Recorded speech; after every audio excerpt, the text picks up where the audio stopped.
Et l'âme du Péléioën dit la première, Atréide, nous pensions que tu étais, parmi tous les héros, le plus cher à Zeus qui se réjouit de la foudre, car tu commandais à des hommes nombreux et braves, sur la terre des Troiens, où les Achéens ont subi tant de maux.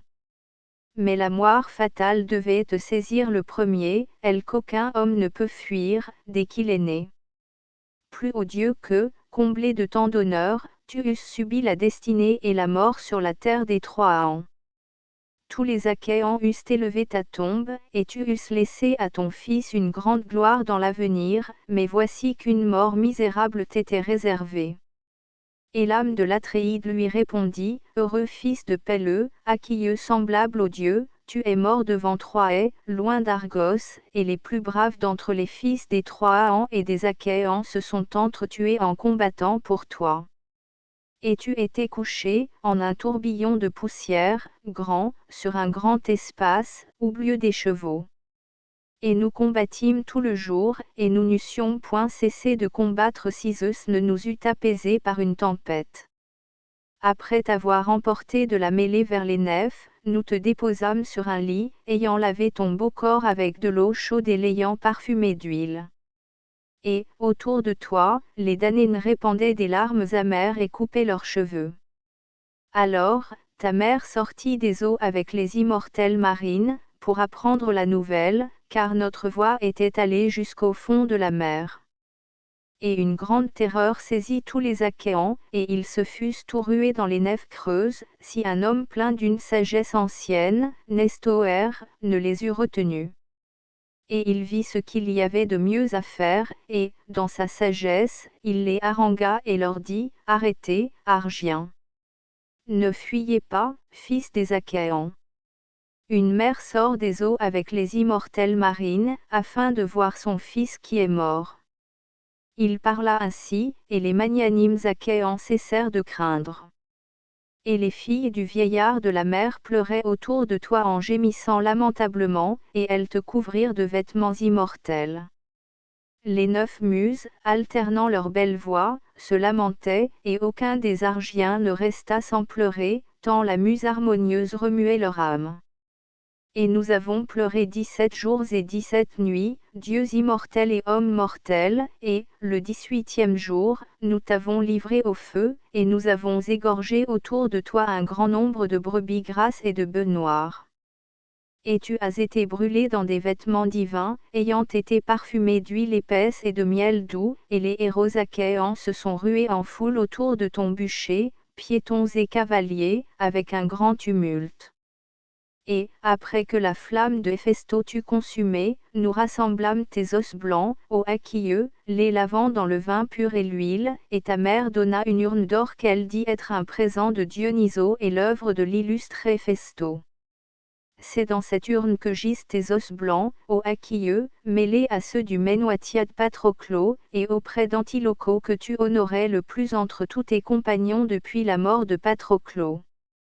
Et, au-dessus de ces restes, l'armée sacrée des Argiens t'éleva un grand et irréprochable tombeau sur un haut promontoire du large Hellesponto, afin qu'il fût aperçu de loin, sur la mer, par les hommes qui vivent maintenant et par les hommes futurs. Et ta mère, les ayant obtenus des dieux, déposa de magnifiques prix des jeux au milieu des illustres Argiens. Déjà je m'étais trouvé aux funérailles d'un grand nombre de héros, quand, sur le tombeau d'un roi, les jeunes hommes se saignant et se préparent au jeu, mais tu aurais admiré par-dessus tout, dans ton âme, les prix que la déesse Thétie aux pieds d'argent déposa sur la terre pour les jeux, car tu étais cher aux dieux. Ainsi, Achilleux, bien que tu sois mort, ton nom n'est point oublié, et, entre tous les hommes, ta gloire sera toujours grande.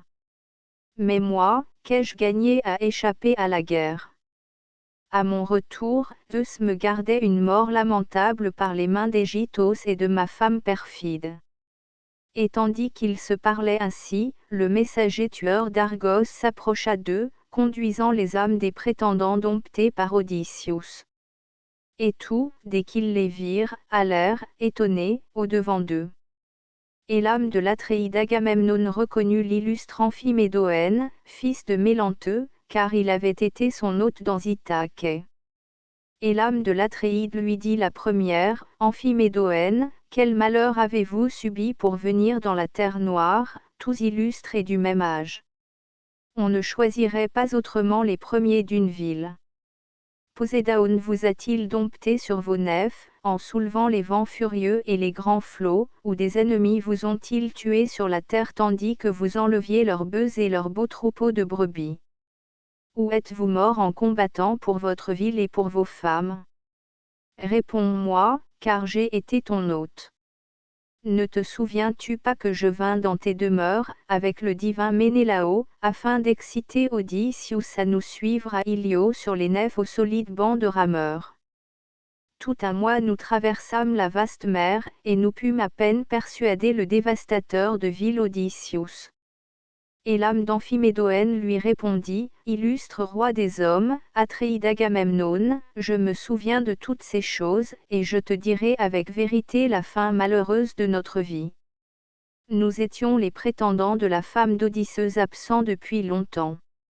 Elle ne repoussait ni n'accomplissait des noces odieuses, mais elle nous préparait la mort et la guerre noire.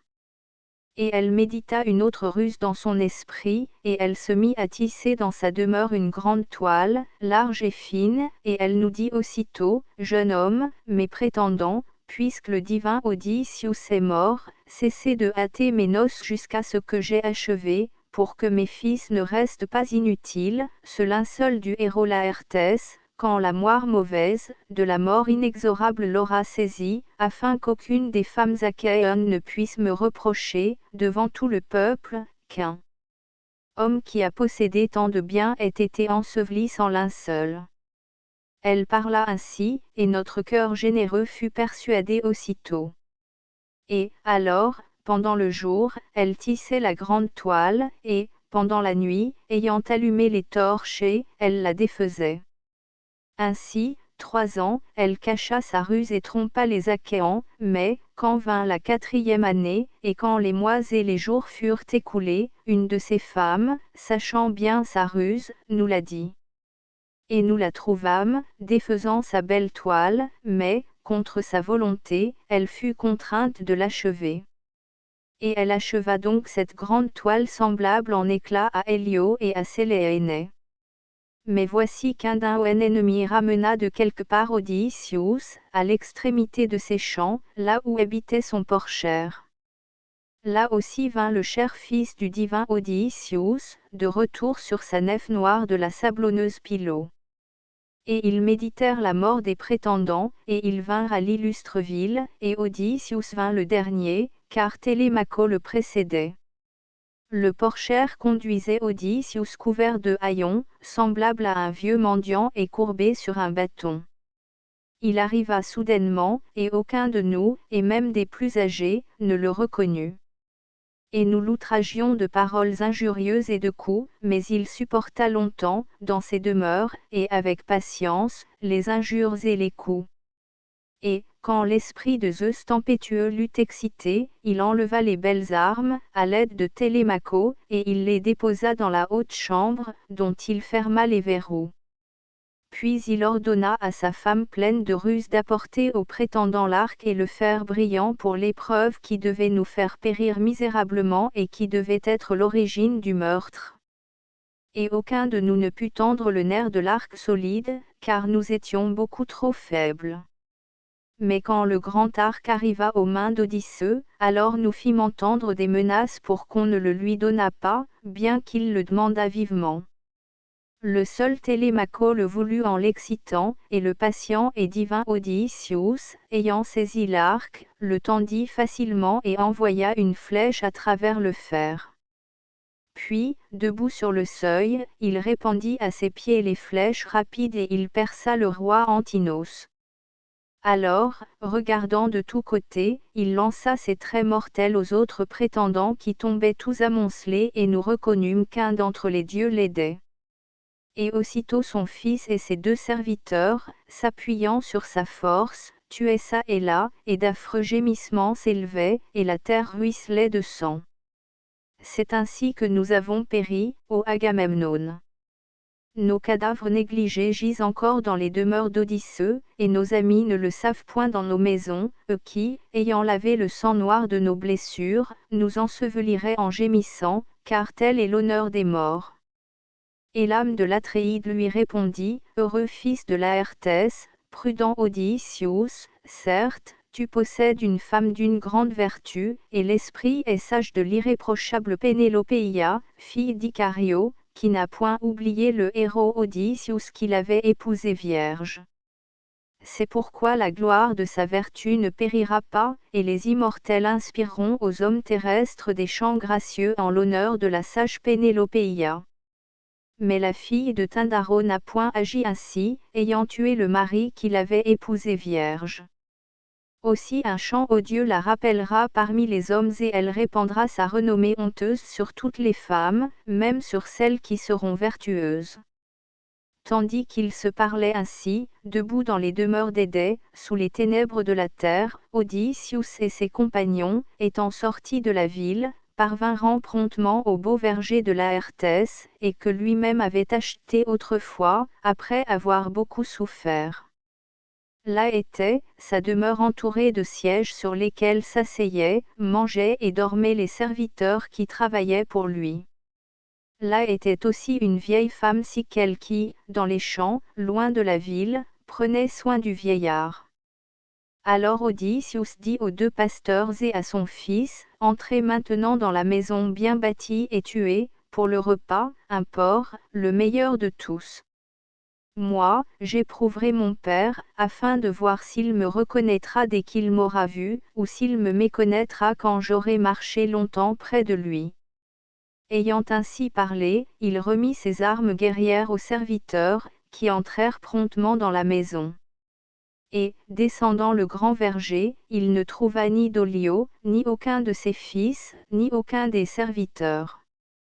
Et ceux-ci étaient allés rassembler des épines pour en clore le verger, et le vieillard les avait précédés. Et Odysseus trouva son père seul dans le verger, arrachant les herbes et vêtu d'une sordide tunique, déchirée et trouée. Et il avait lié autour de ses jambes, pour éviter les écorchures, des knamides de cuir déchirés, et il avait des gants aux mains pour se garantir des buissons, et, sur la tête, un casque de peau de chèvre qui rendait son air plus misérable. Et le patient et divin Odysseus, ayant vu son père accablé de vieillesse et plein d'une grande douleur, versa des larmes, debout sous un haut poirier. Et il hésita dans son esprit et dans son cœur s'il embrasserait son père en lui disant comment il était revenu dans la terre de la patrie, ou s'il l'interrogerait d'abord pour l'éprouver. Et il pensa qu'il était préférable de l'éprouver par des paroles mordantes. Pensant ainsi, le divin Odysseus alla vers lui comme il creusait, la tête baissée, un fossé autour d'un arbre. Alors, le divin Odysseus, s'approchant, lui parla ainsi, ô vieillard, tu n'es point inhabile à cultiver un verger.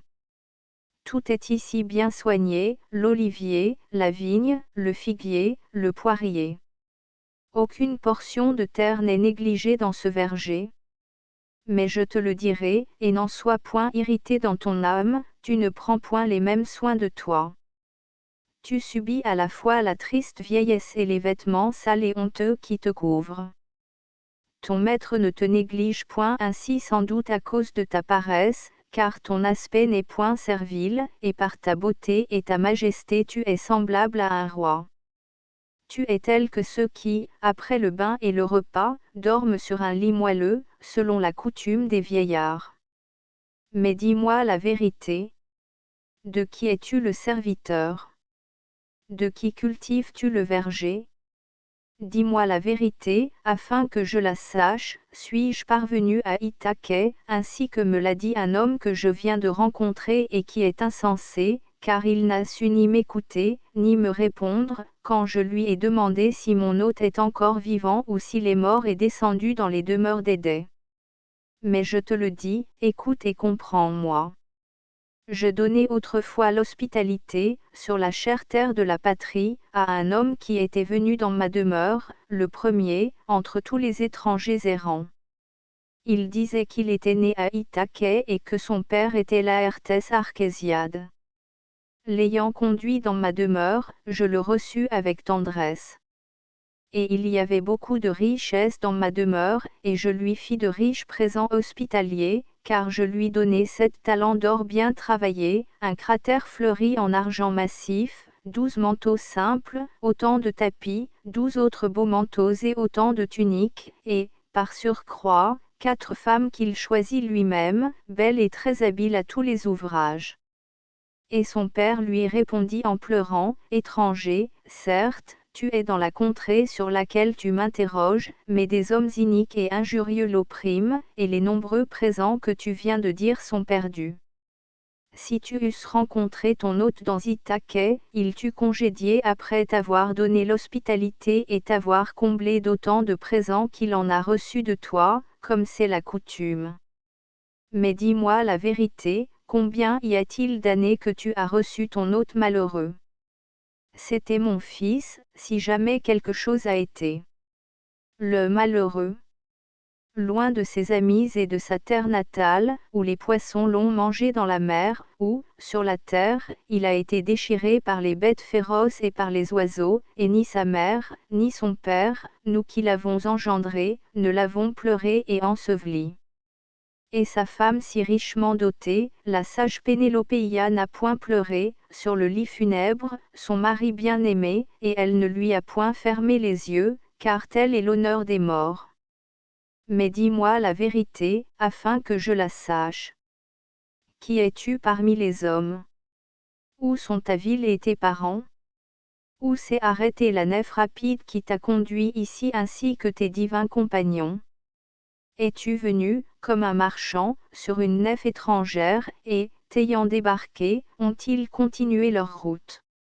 Et le prudent Odysseus, lui répondant, parla ainsi, certes, je te dirai toute la vérité. Je suis d'Aliba, où j'ai mes demeures illustres, je suis le fils du roi Aphéida Polypémonide, et mon nom est Épéritos. Un daouen m'a poussé ici, malgré moi, des côtes de Sicaniais, et ma nef s'est arrêtée, loin de la ville, sur le rivage. Voici la 5e année qu'Odysseus a quitté ma patrie. Certes, comme il partait, des oiseaux apparurent à sa droite, et je le renvoyai, m'en réjouissant, et lui-même en était joyeux quand il partit. Et nous espérions, dans notre âme, nous revoir et nous faire de splendides présents. Il parla ainsi, et la sombre nuée de la douleur enveloppa Laërtès, et, avec de profonds gémissements, il couvrit à 2 mains sa tête blanche de poussière. Et l'âme d'Odyssée fut émue, et un trouble violent monta jusqu'à ses narines en voyant ainsi son cher père, et il le prit dans ses bras en s'élançant, et il le baisa et lui dit, Père, je suis celui que tu attends, et je reviens après 20 ans dans la terre de la patrie. Mais cesse de pleurer et de gémir, car, je te le dis, il faut que nous nous hâtions. J'ai tué les prétendants dans nos demeures, châtiant leurs indignes outrages et leurs mauvaises actions. Et Laërtès lui répondit, Si tu es Odysseus mon fils de retour ici, donne-moi un signe manifeste qui me persuade. Et le prudent Odysseus lui répondit, Vois d'abord de tes yeux cette blessure qu'un sanglier me fit de ses blanches dents, sur le Parnasso, quand vous m'aviez envoyé, toi et ma mère vénérable, auprès d'Autolycos le cher père de ma mère, afin de prendre les présents qu'il m'avait promis quand il vint ici. Mais écoute, et je te dirai encore les arbres de ton verger bien cultivés, ceux que tu m'as donnés autrefois, comme je te les demandais, étant enfant et te suivant à travers le verger. Et nous allions parmi les arbres et tu me nommais chacun d'entre eux, et tu me donnas 13 poiriers, 10 pommiers et 40 figuiers, et tu me dis que tu me donnerais 50 sillons de vignes portant des fruits et dont les grappes mûrissent quand les saisons de Zeus pèsent sur elles. Il parla ainsi, et les genoux et le cher cœur de Laërtès défaillirent tandis qu'il reconnaissait les signes manifestes que lui donnait Odysseus. Et il jeta ses bras autour de son cher fils, et le patient et divin Odysseus le reçut inanimé. Enfin, il respira, et, rassemblant ses esprits, il lui parla ainsi, Père Zeus, et vous, Dieu. Certes, vous êtes encore dans le grand Olympos, si vraiment les prétendants ont payé leurs outrages. Mais, maintenant, je crains dans mon âme que tous les Ithakésiens se ruent promptement ici et qu'il envoie des messagers à toutes les villes des Képhaléniens. Et le prudent Odysseus lui répondit, Prends courage, et ne t'inquiète point de ceci dans ton âme. Mais allons vers la demeure qui est auprès du verger. C'est là que j'ai envoyé Télémaco, le bouvier et le porchère, afin de préparer promptement le repas. Ayant ainsi parlé, ils allèrent vers les belles demeures, où ils trouvèrent Télémaco, le bouvier et le porchère, coupant les chairs abondantes et mêlant le vin rouge. Cependant la servante Siquelle lava et parfuma d'huile le magnanime Laërtès dans sa demeure, et elle jeta un beau manteau autour de lui, et Athénée, s'approchant, fortifia les membres du prince des peuples et elle le fit paraître plus grand et plus majestueux qu'auparavant. Et il sortit du bain, et son cher fils l'admira, le voyant semblable aux dieux immortels, et il lui dit ces paroles ailées, Ô Père, certes, un des dieux éternels te fait ainsi paraître plus irréprochable par la beauté et la majesté. Et le prudent Laërtès lui répondit, Que n'a-t-il plu au Père Zeus, à Athénée, à Apollone, que je fusse hier, dans nos demeures, tel que j'étais quand je pris, sur la terre ferme, commandant aux Képhaléniens, la ville bien bâtie de Néricos.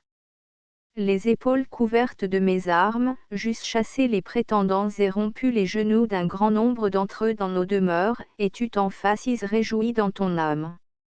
Et ils se parlaient ainsi, et, cessant leur travail, ils préparèrent le repas, et ils s'assirent en ordre sur les sièges et sur les trônes, et ils allaient prendre leur repas, quand le vieux Dolio arriva avec ses fils fatigués de leurs travaux, car la vieille mère Siquelle, qui les avait nourris et qui prenait soin du vieillard depuis que l'âge l'accablait, était allée les appeler. Ils aperçurent Odysseus et ils le reconnurent dans leur âme, et ils s'arrêtèrent, stupéfaits, dans la demeure. Mais Odysseus, les rassurant, leur dit ces douces paroles, Ô vieillard, assieds-toi au repas et ne sois plus stupéfait. Nous vous avons longtemps attendu dans les demeures, prêts à mettre la main sur les mets. Il parla ainsi, et Dolio, les deux bras étendus, s'élança, et saisissant les mains d'Odysseux, il les baisa, et il lui dit ces paroles ailées, Ô ami, puisque tu es revenu vers nous qui te désirions et qui pensions ne plus te revoir, c'est que les dieux t'ont conduit. Salut! Réjouis-toi, et que les dieux te rendent heureux. Mais dis-moi la vérité, afin que je la sache. La prudente Pénélopéia sait elle que tu es revenu, ou lui enverrons-nous un message? Et le prudent Odysseus lui répondit, Ô vieillard, elle le sait. Pourquoi t'inquiéter de ces choses? Il parla ainsi, et il s'assit de nouveau sur son siège poli. Et, autour de l'illustre Odysseus, les fils de Dolio, de la même façon, saluèrent leur maître par leurs paroles et baissèrent ses mains. Ensuite ils s'assirent auprès de Dolio leur père. Tandis qu'ils mangeaient ainsi dans la demeure, As se répandit par la ville, annonçant la guerre et la mort lamentable des prétendants. Et, à cette nouvelle, tous accoururent de tous côtés, avec tumulte et en gémissant, devant la demeure d'Odysseux. Et ils emportèrent les morts, chacun dans sa demeure, et ils les ensevelirent, et ceux des autres villes, ils les firent reconduire, les ayant déposés sur des nefs rapides. Puis, affligés dans leur cœur, ils se réunirent à l'agora. Et quand ils furent réunis en foule, Eupéthée se leva et parla au milieu d'eux. Et une douleur intolérable était dans son cœur à cause de son fils Antinos que le divin Odysseus avait tué le premier. Et il parla ainsi, versant des larmes à cause de son fils, Ô ami, certes, cet homme a fait un grand mal aux Achéens. Tous ceux, nombreux et braves, qu'il a emmenés sur ses nefs, il les a perdus, et il a perdu aussi les nefs creuses, et il a perdu ses peuples, et voici qu'à son retour il a tué les plus braves des Képhaléniens. Allons, avant qu'il fuit rapidement à Pylo ou dans la divine Élie où dominent les Épéiens, allons. Car nous serions à jamais méprisés, et les hommes futurs se souviendraient de notre honte, si nous ne vengions le meurtre de nos fils et de nos frères. Il ne me serait plus doux de vivre, et j'aimerais mieux descendre aussitôt chez les morts. Allons. De peur que, nous prévenant, il s'enfuit. Il parla ainsi en pleurant, et la douleur saisit tous les Achéens. Mais, alors, Médoën et le divin Nawad s'approchèrent d'eux, étant sortis de la demeure d'Odyssée, dès que le sommeil les eut quittés. Et ils s'arrêtèrent au milieu de l'agora. Et tous furent saisis de stupeur, et le prudent Médoën leur dit, « Écoutez-moi, Ithakésiens. Odysseus n'a point accompli ces choses sans les dieux immortels. Moi-même j'ai vu un dieu immortel qui se tenait auprès d'Odyssée, sous la figure de Mentoër. Certes, un dieu immortel apparaissait, tantôt devant Odysseus, excitant son audace, et tantôt s'élançant dans la salle, troublant les prétendants, et ceux-ci tombaient amoncelés. Il parla ainsi, et la terreur blême les saisit tous. Et le vieux héros Alithécé Mastoride, qui savait les choses passées et futures, plein de prudence, leur parla ainsi, « Écoutez-moi, Ithakésiens, quoi que je dise. C'est par votre iniquité, amis, que ceci est arrivé. En effet, vous ne m'avez point obéi, ni à Mentoër prince des peuples, en réprimant les violences de vos fils qui ont commis avec fureur des actions mauvaises, consumant les richesses et insultant la femme d'un vaillant homme qu'ils disaient ne devoir plus revenir. Et, maintenant que cela est arrivé, faites ce que je vous dis, ne partez pas, de peur qu'il vous arrive malheur. » Il parla ainsi, et les uns se ruèrent avec un grand tumulte, et les autres restèrent en grand nombre, car les paroles de Alithécé ne leur plurent point et ils obéirant à eux pétaient. Et aussitôt ils se jetèrent sur leurs armes, et, s'étant couverts de l'airain splendide, réunis, ils traversèrent la grande ville. Et Eupéthée était le chef de ces insensés, et il espérait venger le meurtre de son fils, mais sa destinée n'était point de revenir, mais de subir la guerre. Alors Athénée dit à Zeus Chronion, notre père, Chronide, le plus puissant des rois, réponds-moi, que cache ton esprit? Exciteras-tu la guerre lamentable et la rude mêlée, ou rétabliras-tu la concorde entre les deux parties? Et Zeus qui amasse les nuées lui répondit, mon enfant, pourquoi m'interroges-tu sur ces choses? N'en as-tu point décidé toi-même dans ton esprit, de façon qu'Odyssée, à son retour, se venge de ses ennemis? Fais selon ta volonté, mais je te dirai ce qui est convenable. Maintenant que le divin Odysseus a puni les prétendants, qu'ayant scellé une alliance sincère, ils règnent toujours. Nous enverrons à ceux-ci l'oubli du meurtre de leurs fils et de leurs frères, et ils s'aimeront les uns les autres comme auparavant, dans la paix et dans l'abondance. Ayant ainsi parlé, il excita Athénée déjà pleine d'ardeur et qui se rua du faîte de l'Olympos. Et quand ceux qui prenaient leur repas eurent chassé la faim, le patient et divin Odysseus leur dit, le premier, qu'un de vous sorte et voici ceux qui doivent venir approchent. Il parla ainsi, et un des fils de Dolio sortit, comme il l'ordonnait, et, debout sur le seuil, il vit la foule qui approchait. Et aussitôt il dit à Odysseus ces paroles ailées, les voici, armons-nous promptement. Il parla ainsi, et tous se jetèrent sur leurs armes, Odysseus et ses 3 compagnons et les 6 fils de Dolio. Et avec eux, Laërtès et Dolio s'armèrent, quoiqu'ayant les cheveux blancs, mais contraints de combattre.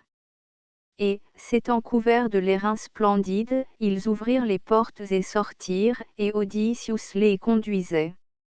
Et la fille de Zeus, Athénée, vint à eux, semblable à Mentoër par la figure et la voix. Et le patient et divin Odysseus, l'ayant vu, se réjouit, et il dit aussitôt à son cher fils Télémaco, « Télémaco, voici qu'il faut te montrer, en combattant toi-même les guerriers. C'est là que les plus braves se reconnaissent. Ne déshonorons pas la race de nos aïeux, qui, sur toute la terre, l'a emporté par sa force et son courage. Et le prudent Télémaque lui répondit, tu verras, si tu le veux, cher père, que je ne déshonorerai point ta race. Il parla ainsi, et Laërtès s'en réjouit et dit, quel jour pour moi, Dieu ami. Certes, je suis plein de joie, mon fils et mon petit-fils luttent de vertu. Et Athénée aux yeux clairs, s'approchant, lui dit, Archésiade, le plus cher de mes compagnons, supplie le père Zeus et sa fille aux yeux clairs, et, aussitôt, envoie ta longue lance, l'ayant brandie avec force. Ayant ainsi parlé, Pallas Athénée lui inspira une grande force, et il pria la fille du grand Zeus, et il envoya sa longue lance brandie avec force. Et il frappa le casque d'airain de Péthée, qui ne résista point, et l'airain le traversa. Et Péthée tomba avec bruit, et ses armes résonnèrent sur lui. Et Odysseus et son illustre fils se ruèrent sur les premiers combattants, les frappant de leurs épées et de lances à deux pointes. Et ils les eussent tous tués et privés du retour, si Athénée, la fille de Zeus tempétueux, n'eût arrêté tout le peuple en criant, cessez la guerre lamentable, Ithakésiens, et séparez-vous promptement sans carnage. Ainsi parla Athénée, et la terreur blême les saisit, et leurs armes, échappées de leurs mains, tombèrent à terre, au cri de la déesse, et tout, pour sauver leur vie, s'enfuirent vers la ville. Et le patient et divin Odysseus, avec des clameurs terribles, se rua comme l'aigle qui vole dans les hauteurs. Alors le Cronide lança la foudre enflammée qui tomba devant la fille aux yeux clairs d'un père redoutable. Et, alors, Athénée aux yeux clairs dit à Odysseus, divin Laërtiade, subtil Odysseus, arrête, cesse la discorde de la guerre intestine, de peur que le Cronide Zeus qui tonne au loin s'irrite contre toi. Ainsi parla Athénée, et il lui obéit, plein de joie dans son cœur. Et Pallas Athénée, fille de Zeus tempétueux, est semblable par la figure et par la voix à Mentoër, scella pour toujours l'alliance entre les deux parties.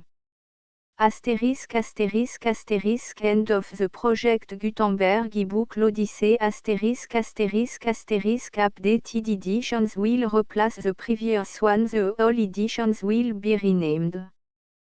Creating the works from print editions not protected by US copyright law means that no one owns the United States copyright in these works, so the Foundation, and you, can copy and distribute it in the United States without permission and without paying copyright royalty. Special rule, set forth in the general terms of use part of this license, apply to copying and distributing Project Gutenberg symbol marque commercial electronic works to protect the Project Gutenberg symbol marque commercial concept and trademark. Project Gutenberg is a registered trademark, and may not be used if you charge for an ebook, except by following the terms of the trademark license, including paying royalty for use of the Project Gutenberg trademark. If you do not charge anything for copy of this ebook, complying with the trademark license is very easy. You may use this ebook for nearly any purpose such as creation of derivative works, report, performance and research. Project Gutenberg ebooks may be modified and printed and given away. You may do practically anything in the United States with ebooks not protected by US copyright law. Redistribution is subject to the trademark license, especially commercial redistribution. Start, full license. The full Project Gutenberg license. Please read this before you distribute or use this work to protect the Project Gutenberg symbol marque commercial mission of promoting the free distribution of electronic works, by using or distributing this work, or any other work associated in any way with the phrase Project Gutenberg, you agree to comply with all the terms of the full Project Gutenberg symbol marque commerciale licence available with this file or online at www.gutenberg.org/licence. Section 1. General Terms of Use and Redistributing Project Gutenberg symbol marque commerciale electronic works. A by reading or using any part of this Project Gutenberg symbol marque commerciale electronic work, you indicate that you have read, understand, agree to and accept all the terms of this license and intellectual property, trademark/copyright, agreement. If you do not agree to abide by all the terms of this agreement, you must cease using and return or destroy all copy of Project Gutenberg symbol marque commerciale electronic works in your possession. If you paid a fee for obtaining a copy of or access to a Project Gutenberg symbol marque commerciale electronic work and you do not agree to be bound by the terms of this agreement, you may obtain a refund from the person or entity to whom you paid the fee as set forth in paragraph 1.e.8. 1.b Project Gutenberg is a registered trademark. It may only be used on or associated in any way with an electronic work by people who agree to be bound by the terms of this agreement. There are a few things that you can do with most Project Gutenberg symbol marque commerciale electronic works even without complying with the full terms of this agreement. See paragraph 1.c below. There are a lot of things you can do with Project Gutenberg symbol marque commerciale electronic works if you follow the terms of this agreement and help preserve free future access to Project Gutenberg symbol marque commerciale electronic works. See paragraph 1.e below. 1.c. The Project Gutenberg Literary Archive Foundation, the Foundation or PGLAF, owns a compilation copyright in the collection of Project Gutenberg symbol marque commerciale electronic works. Nearly all the individual works in the collection are in the public domain in the United States. If an individual work is unprotected by copyright law in the United States and you are located in the United States, we do not claim a right to prevent you from copying, distributing, performing, displaying or creating derivative works based on the work alone as all references to Project Gutenberg are removed. Of course, we hope that you will support the Project Gutenberg symbol marque commerciale mission of promoting free access to electronic works by freely sharing Project Gutenberg symbol marque commerciale works in compliance with the terms of this agreement for keeping the Project Gutenberg symbol marque commerciale name associated with the work. You can easily comply with the terms of this agreement by keeping this work in the same format with its attached full Project Gutenberg symbol marque commerciale licence when you share it without charge with others. 1.d. The copyright laws of the place where you are located also govern what you can do with this work. Copyright laws in most countries are in a constant state of change. If you are outside the United States, check the laws of your country in addition to the terms of this agreement before downloading, copying, displaying, performing, distributing or creating derivative works based on this work or any other Project Gutenberg symbol marque commercial work. The Foundation makes no representations concerning the copyright status of any work in any country other than the United States. 1.e Unless you have removed all references to Project Gutenberg. 1.e.1.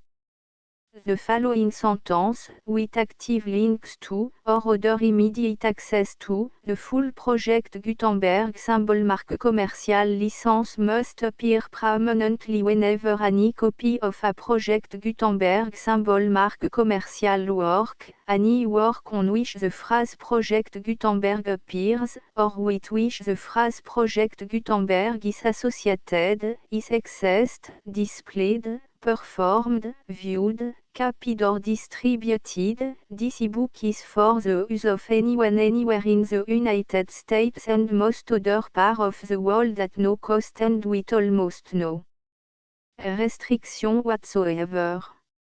You may copy it, give it away or reuse it under the terms of the Project Gutenberg license included with this ebook or online at www.gutenberg.org. If you are not located in the United States, you will have to check the laws of the country where you are located before using this ebook. 1.E.2 If an individual project Gutenberg symbol marque commercial electronic work is derived from texts not protected by US copyright law, does not contain a notice indicating that it is posted with permission of the copyright holder, the work can be copied and distributed to anyone in the United States without paying any fees or charge. If you are redistributing or providing access to a work with the phrase Project Gutenberg associated with or appearing on the work, you must comply either with the requirements of paragraphs 1.E.1 through 1.E.7 or obtain permission for the use of the work and the Project Gutenberg symbol marque commercial trademark as set forth in paragraphs 1.E.8 or 1.E.9. 1.E.3 If an individual project Gutenberg symbol marque commercial electronic work is posted with the permission of the copyright holder, your use and distribution must comply with both paragraphs 1.E.1 through 1.E.7 and any additional terms imposed by the copyright holder.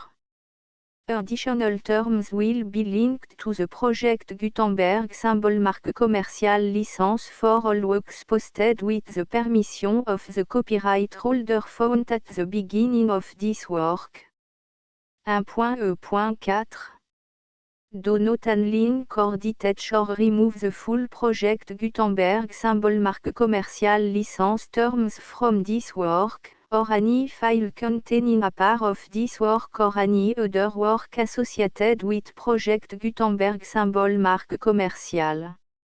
1.E.5 Do not copy, display, perform, distribute or redistribute this electronic work, or any part of this electronic work, without permanently displaying the sentence set forth in paragraph 1.E.1 with active links or immediate access to the full terms of the Project Gutenberg symbol marque commercial license.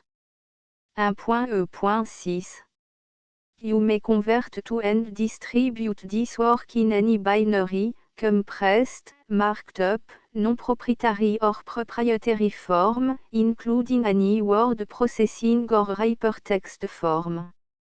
However, if you provide access to or distribute copy of a Project Gutenberg symbol marque commercial work in a format other than plain vanilla ASCII or other format used in the official version posted on the official Project Gutenberg symbol marque commercial website, www.gutenberg.org you must, at no additional cost, fee or expense to the user, provide a copy, a means of exporting a copy, or a means of obtaining a copy upon request, of the work in its original plain vanilla ASCII or other form. Any alternate format must include the full Project Gutenberg symbol marque commercial license as specified in paragraph 1.E.1. 1.E.7 Do not charge a fee for access to, viewing, displaying, performing, copying or distributing any project Gutenberg symbol marque commerciale works unless you comply with paragraphe 1.e.8 or 1.e.9. 1.e.8. You may charge a reasonable fee for copy of or providing access to or distributing project Gutenberg symbol marque commerciale electronic works provided that you pay a royalty fee of 20% of the gross profit you derive from the use of project Gutenberg symbol marque commerciale works calculated using the method you already use to calculate your applicable tax. The fee is owed to the owner of the project Gutenberg symbol marque commerciale trademark, BU et HAS agreed to donate royalty under this paragraph to the project Gutenberg Literary Archive Foundation. Royalty payment must be paid within 60 days following each date on which you prepare, or are legally required to prepare, your periodic tax returns. Royalty payment should be clearly marked association to the project Gutenberg Literary Archive Foundation at the address specified in section 4, information about donation to the project Gutenberg Literary Archive Foundation. You provide a full refund of any money paid by a user who notifies you in writing, or by email, within 30 days of receipt that S// does not agree to the terms of the full project Gutenberg symbol marque commerciale license. You must require such a user to return or destroy all copy of the works possessed in a physical medium and discontinue all use of and all access to other copy of project Gutenberg symbol marque commerciale works. You provide, in accordance with paragraph 1.f.3, a full refund of any money paid for a work or a replacement copy, if a defect in the electronic work is discovered and reported to you within 90 days of receipt of the work. You comply with all other terms of this agreement for free distribution of project Gutenberg symbol marque commerciale works. 1.e.9. If you wish to charge a fee or distribute a project Gutenberg symbol marque commerciale electronic work or group of works on different terms than are set forth in this agreement, you must obtain permission in writing from the project Gutenberg Literary Archive Foundation, the manager of the project Gutenberg symbol marque commerciale trademark. Contact the Foundation as set forth in section 3 below. 1.f.1.f.1 Project Gutenberg volunteers and employees expend considerable effort to identify, do copyright research on, transcribe and proofread works not protected by US copyright law in creating the project Gutenberg symbol marque commerciale collection. Despite these efforts, Project Gutenberg symbol marque commerciale electronic works, and the medium on which they may be stored, may contain defects such as, but not limited to, incomplete, inaccurate or corrupt data, transcription errors, a copyright or other intellectual property infringement, a defective or damaged disk or other medium, a computer virus, or computer code that damage or cannot be read by your equipment.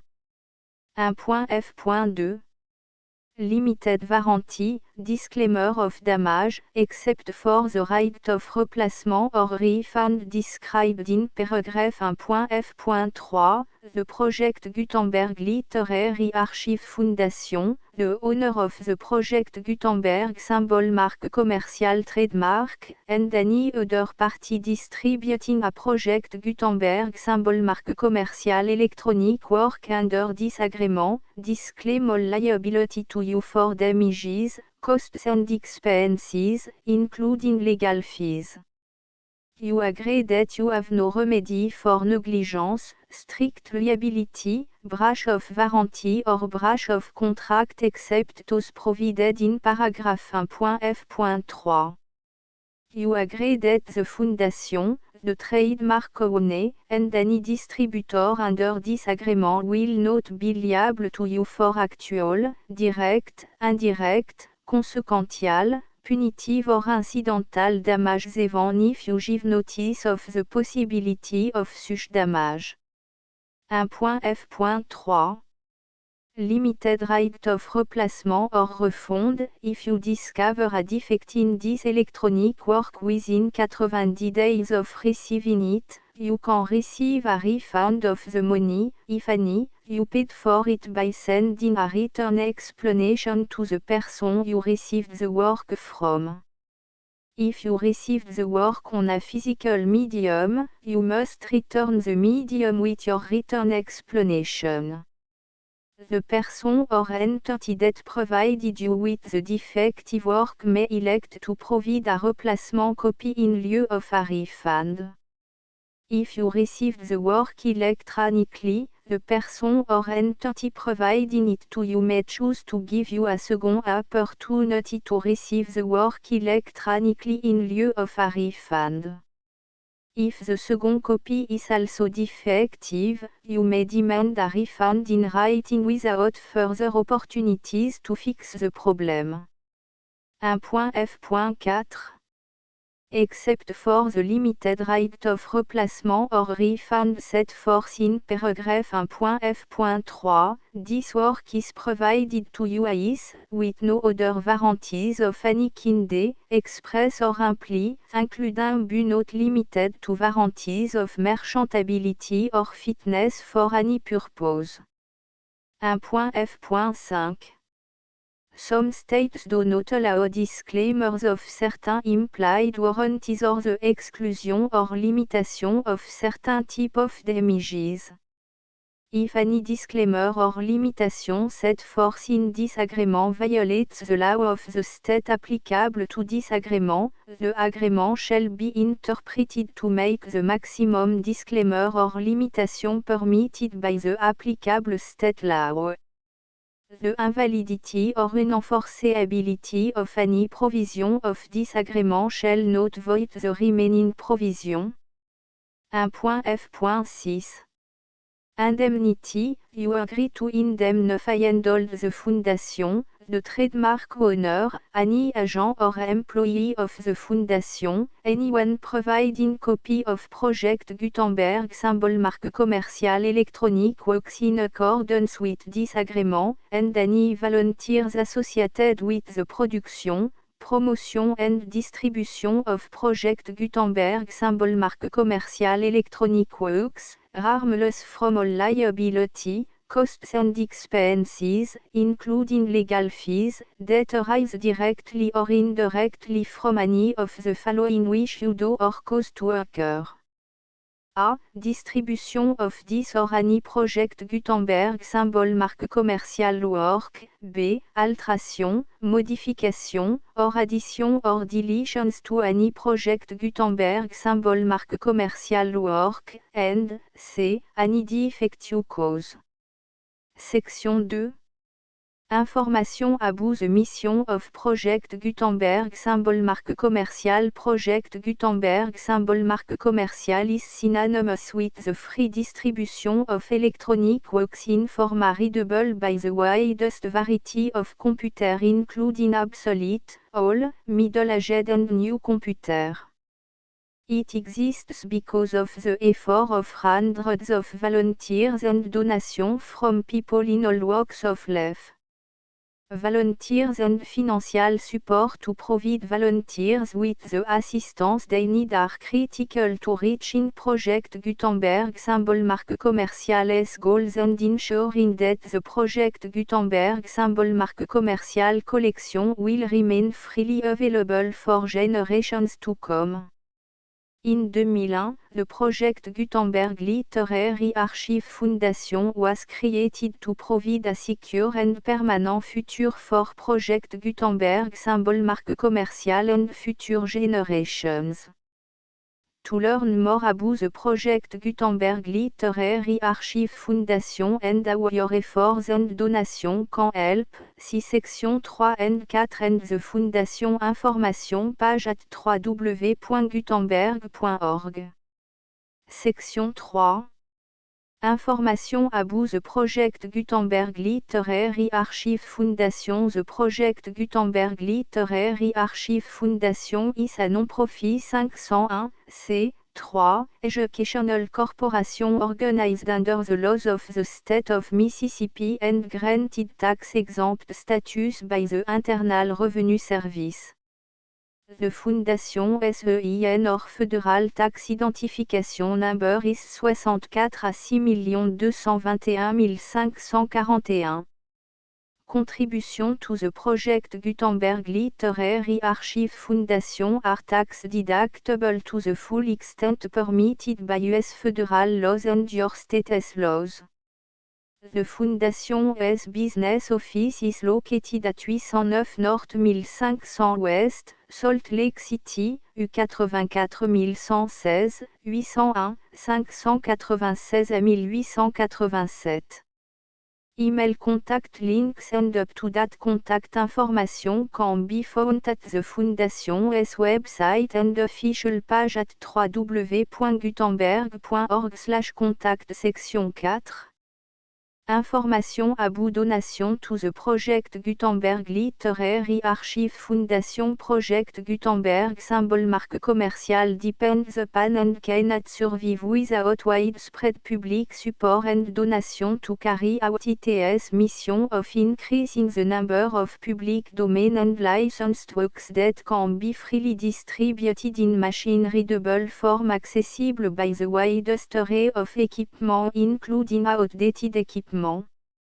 Many small donations, $1 to $5,000, are particularly important to maintaining tax-exempt status with the IRS. The Foundation is committed to complying with the laws regulating charities and charitable donations in all 50 states of the United States. Compliance requirements are not uniform and it takes a considerable effort, much paperwork and manifest to meet and keep up with these requirements. We do not solicit donations in locations where we have not received written confirmation of compliance. To send donation or determine the status of compliance for any particular state, visit www.gutenberg.org/donate. While we cannot and do not solicit contribution from states where we have not met the solicitation requirements, we know of no prohibition against accepting unsolicited donation from donors in such states who approach us with offers to donate. International donations are gratefully accepted, but we cannot make any statements concerning tax treatment of donations received from outside the United States. US laws alone swamp for small staff. Please check the Project Gutenberg web page for current donation methods and addresses. Donations are accepted in a number of other ways including checks, online payments and credit card donations. To donate, please visit www.gutenberg.org/donate. Section 5. Générale information about Project Gutenberg symbol marque commerciale Electronic Works. Professor Michael S. R. was the originator of the Project Gutenberg symbol marque commerciale concept of a library of electronic works that could be freely shared with anyone. For 40 years, he produced and distributed Project Gutenberg symbol marque commerciale e-books with only a loose network of volunteer support. Project Gutenberg symbol marque commerciale e-books are often created from several printed editions, all of which are confirmed and not protected by copyright in the US unless a copyright notice is included. Thus, we do not necessarily keep e-books in compliance with any particular paper edition. Most people start at our website which has the main page search facility, www.gutenberg.org. This website includes information about Project Gutenberg symbol marque commercial, including how to make donation to the Project Gutenberg Literary Archive Foundation, how to help produce our new ebooks, and how to subscribe to our email newsletter to read about new ebooks. The full Project Gutenberg license.